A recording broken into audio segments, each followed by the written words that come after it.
The Industrial Revolution. What is Industrial Revolution? In modern history, the process of change from agrarian and handicraft economy to one dominated by industry and machine manufacturing. So when we say Industrial Revolution, it is sudden change, pagbabago of process of making new products, new ways using the machinery. So there are major things played a role in the Industrial Revolution. The use of iron and steel, new energy sources such as coal and steam, and the factory system, all fueled technological progress. When was the Industrial Revolution? The first Industrial Revolution began in Great Britain in the mid to late 1700s, when machine manufacturing led to goods being produced in large quantities. So it is divided into the first Industrial Revolution and second Industrial Revolution. Second Industrial Revolution was a transitional period of the global economy toward more widespread, efficient, and stable manufacturing processes, succeeding the second Agricultural Revolution, beginning in Great Britain around 1760. The Industrial Revolution had spread to continental Europe and the United States by about 1840.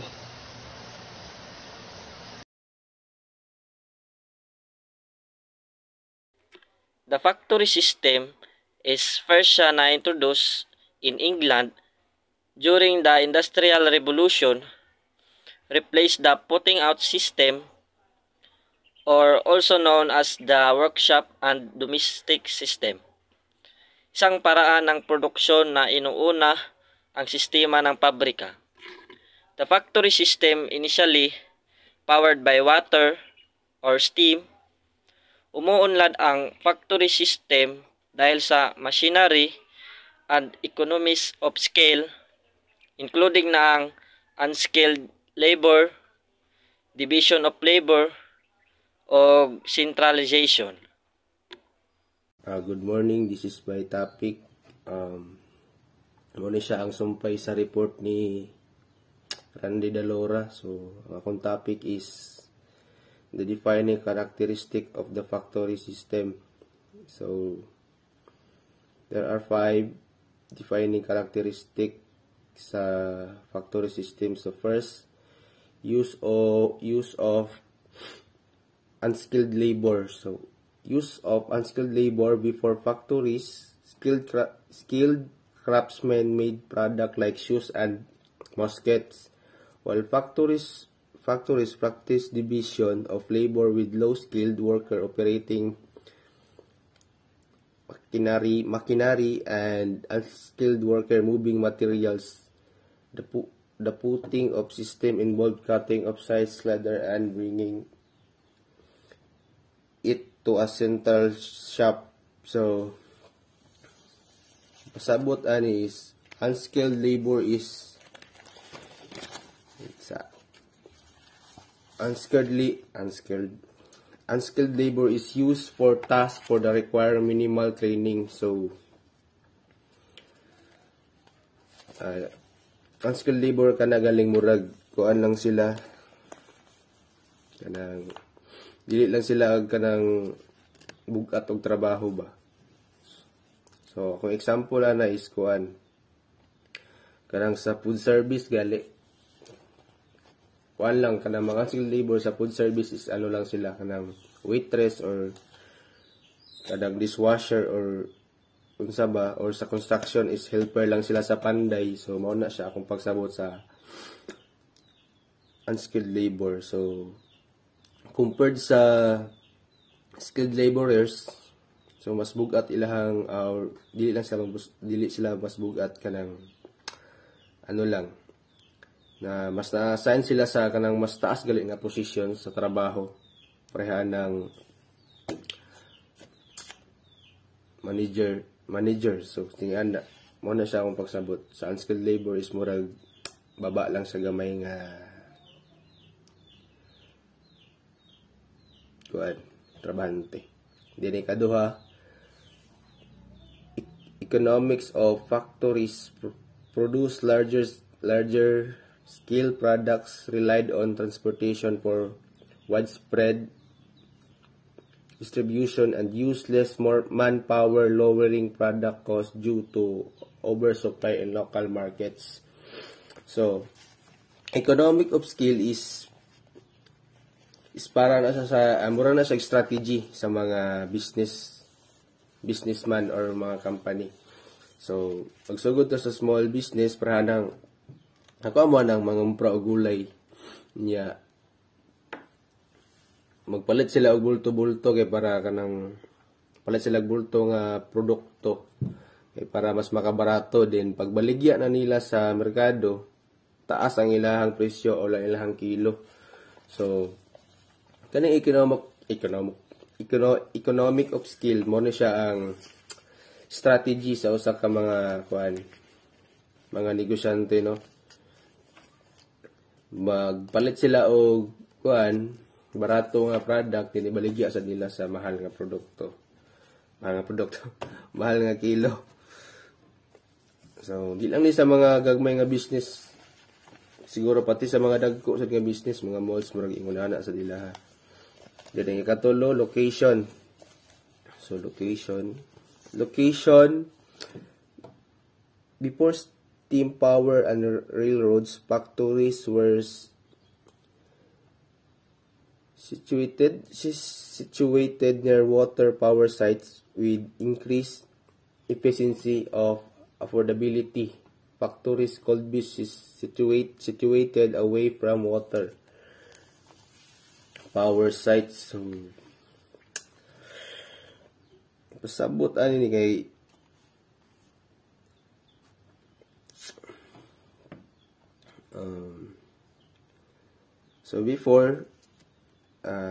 before widespread use to steam engine and railroads, factories were typically located near from the river.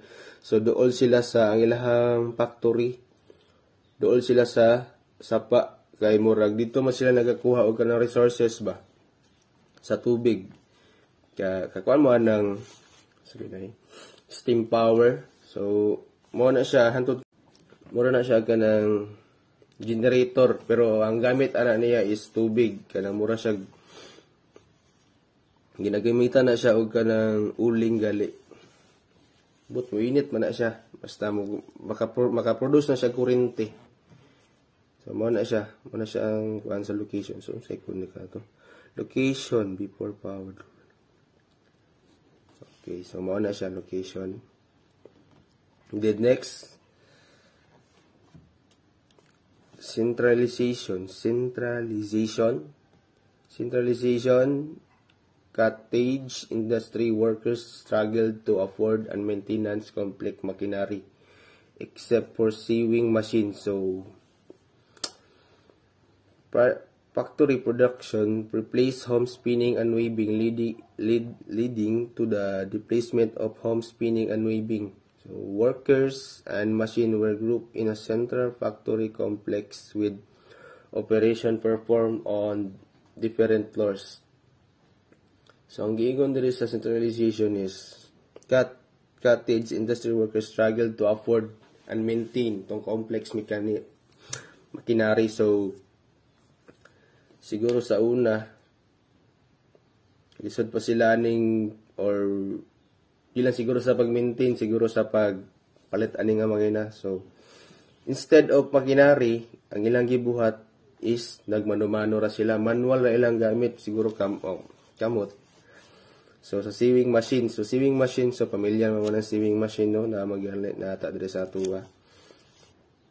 So instead of machinery, ang ilahang gigamit na lang is sa manual sa pag-produce og cotton man siguro na or tela.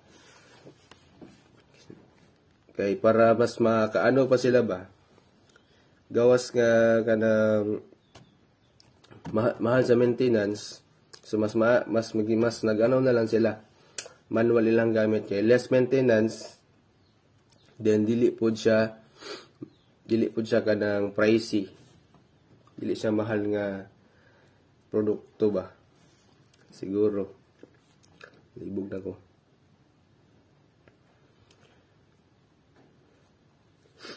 So, muna siya sa centralization centralization. So, kalima, standardization of opportunity. Ano siya? Opportunity. So, components were made to standard specification with precision from machinery and quality overseen by management. Metal interchangeable parts become widely used in the late 19th century. Factories provide a steady supply of goods with workers paid daily wage of piecework, presenting account difficulties. So standardization and uniformity is mo ni sila ang mga company gali nga nagahatag og good qualities or kanang masahan nimo nga mga supply.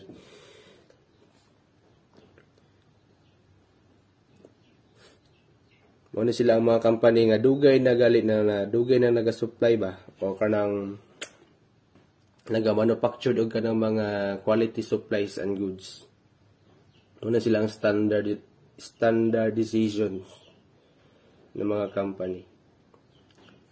So, mora na nga ako ang report. 5 lang siya kabuok. So, kana lang sa unta. Nasabtan ninyo. Unta. Then, mora to. Next is the defining characteristics of the factory system. First, use of unskilled labor. Before the factory, some systems had many products, such as shoes and muskets, were made by skilled craftsmen who usually custom-made an entire article. In contrast, factories practiced division of labor, in which most workers were either low-skilled laborers who tended or operated machinery, or unskilled laborers who moved materials, semi-finished and finished goods. There were few skilled mechanics. Division of labor was also practiced by the putting out system, in which, for example, pieces of leather were cut off-site and brought to a central shop to be made into shoes or other articles. So, use of unskilled labor. So, before factories, ang skilled craftsmen is nagbuhat sila og entire na products sa shoes, sa muskets by hand gamit ang kamot. Ang factories is gi-introduce ang division of labor, where ang workers is nag-perform sila sa specific task rather than making entire products. So most workers nga low skilled or unskilled either sa pag-operating sa machinery or handling materials. 2 is economic of scale. Economies of scale. Factories produce product on a much larger scale than the putting out or craft systems. Because factories could oversupply local markets, access to transportation was important so that goods could be widely distributed. Factories used for less manpower per unit of production and therefore lowered product cost. So, economies of scale. Ang factories could produce goods in large quantities. Unlike sa traditional small-scale methods. So, kani siya na mass production is nagatabang sa factories na ma-reach ang wider markets. Often requiring sa good transportation sa networks. With less manpower per unit of production, costs were lowered, making sa pagbuhat sa products more affordable. Making products more affordable. The continuation of the characteristic of the factory systems. So number 3 is location. Before steam power and railroads, factories were situated near water power sites. With increased efficiency and affordability, factories could be situated away from water power sites. Number 4 is centralization. Cottage industry workers struggled to afford and maintain complex machinery except for sewing machines. Factory production replaced home spinning and weaving, leading to the displacement of home spinning and weaving. Workers and machines were grouped in a central factory complex with operations performed in different floors. Standardization and uniformity. Components were made to standard specifications with precision from machinery and quality overseen by management. Metal interchangeable parts become widely used in the late 19th century. Factories provided a steady supply of goods with workers paid daily wages or piecework, presenting accounting difficulties. Hello, my name is April Orejas, the reporter of the societal effects of the factory. The 18th century factory system involved domestic manufacturing, particularly weaving and spinning cloth, with the mechanized devices enterprise categories who were forced to work in the central factories.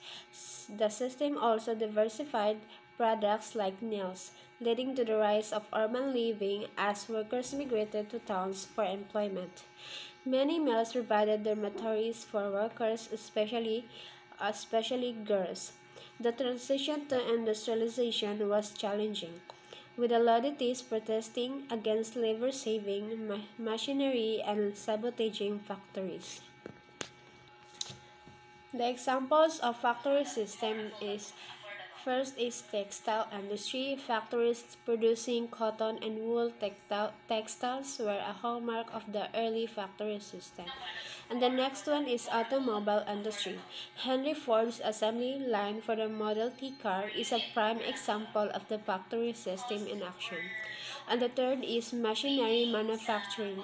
Factories producing machinery like steam engines and the other industrial equipment were also common.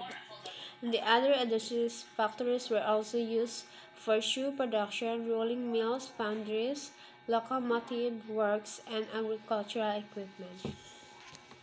Good day, ma'am. So, in other industries, the transition was less divided with long hours. Common in factories, debates arose about the morality of the system, particularly regarding woman labor and child labor. Early 19th century education was not compulsory, and children often worked in farm and mines. Automation in late 19th century credited with displacing child labor with automatic glass bottle blooming machine and being side example. Year of the schooling began and increased sharply from the end of 19th century. Sa ubang industry, ang transition nila dili sila kabahin og tarong gani kay kanang mas muro gamay ra siguro oras na wala sila gitagaan og taas na oras para makabahin sila sa ilang kuan. Tas ang kasagaran ni kay kana ganing sa pabrika. So pagkahuman ana mitumaw dayon ang debate mahitungod sa moralidad sa sistema sa ilabing mahitungod sa trabaho sa kababaihan o sa mga kabataan. So ang edukasyon sa una kay dili gani compulsory kay sa iyong bahin ang 19 years old dili obligado ang mga bata sa kasagaran magud sa 19 years old nagtrabaho pa sila sa umahan o dili sa minahan. So